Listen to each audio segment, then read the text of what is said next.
First thing, just shake out your shoulders a little bit. Awesome. Shrug them up to your ears. Roll them all the way back. Squeeze your shoulders and down. Good. One more just like that. Squeeze them up to your ears. Roll them back in a loud sigh.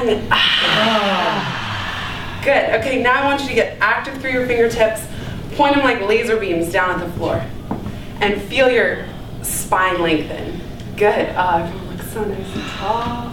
All right, now I want you to take your left hand, hold it with your right, and just stretch it up over your head. So pull it like you're Gumby. Good.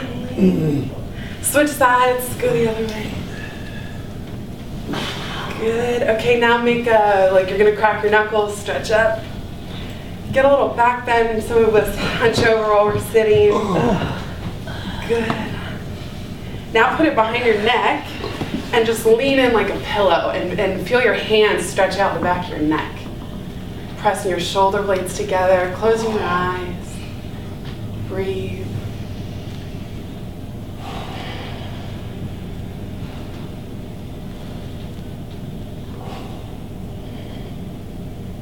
Okay, and then clasp your hands, last one, behind your back if you can, and then really just press through the chest. So we're reversing, this is true geek yoga because we're hunched over at our computers all day long. And you can look down, Put my arms back. stretch out the back of your neck. Maybe roll your head slightly to one shoulder. Roll it back the other way. Come back to center. Slowly lift your head up. Take one deep breath in. And as loud as you can possibly do it, sighing. Awesome. Thank you. Thank you. There was an article in the New York Times last week, a few weeks ago, about how yoga can wreck the body. And it takes a lot to get me fired up. I'm smiley, happy, sunshine, yay, the world is a beautiful place. And yet this article really pissed me off.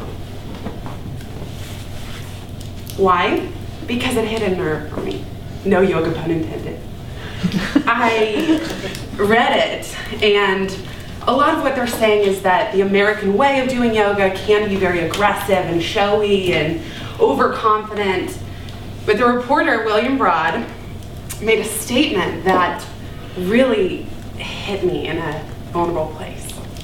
And he said, with the proliferation of yoga studios in America, we have now hundreds of thousands of studios and this overabundance of teachers. So now that there are all these inexperienced teachers out there teaching yoga, they're not always aware of when their students are about to injure themselves. And to me, the implication there, the implicit message is, if you're new, don't bother. You're going to ruin your students for life. You should be a 15-year veteran. You should be a PhD in anatomy in order to facilitate this experience for people. Now, of course, I'm reading into it. He didn't say any of this exactly. These are my own assumptions. But it hit this nerve of my own inner perfectionist that says, if you can't do something perfectly out the gate, if you're not the best that's out there, if you're not this amazing veteran yogi of New York City, don't fucking bother. And that's why I completed yoga teacher training in October of 2010. And it wasn't until this year, January 2011, that I gave myself permission to even try. And to stand up in front of a room and be scared and nervous and feel intimidated out of my mind. Similar to being in front of this room, you know, being among peers and friends I respect, and to do it anyway.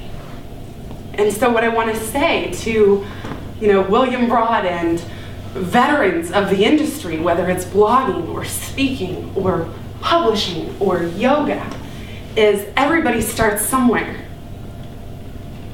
And let us not forget that. Everybody starts somewhere. Everybody teaches their first class. Everybody delivers their first speech.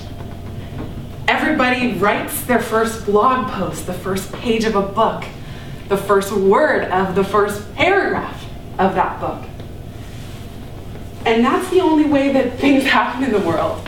Big goals are big because they bring us alive, because they call us forth, and they require that we step into a bigger, better version of ourselves.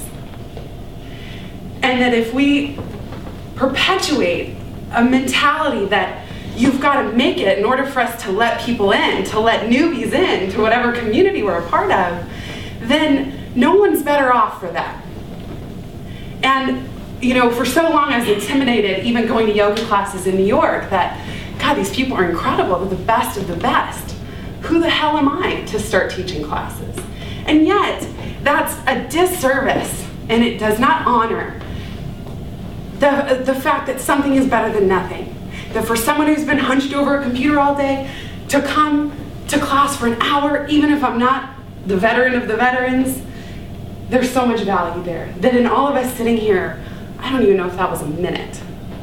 And yet I could see the look on your faces and everyone just said, ah. There's so much valor in trying and in getting out there and in being new and feeling awkward and sweating and shaking and feeling nervous and in pushing through anyway. And so if you're new at something, if you're stepping into a new space, a big goal, I want to say keep going. That the only way to get better is to try. The only way out is through. And to those of us who are veterans in a space, I want to say and remind us all to let new people in and to put our pride aside and say, how can I help you? Do you have any questions for me? And then to all of us, whether we're a newbie or a veteran, the beauty is in the learning. And the beauty is in having a beginner's mind every day in everything that we do.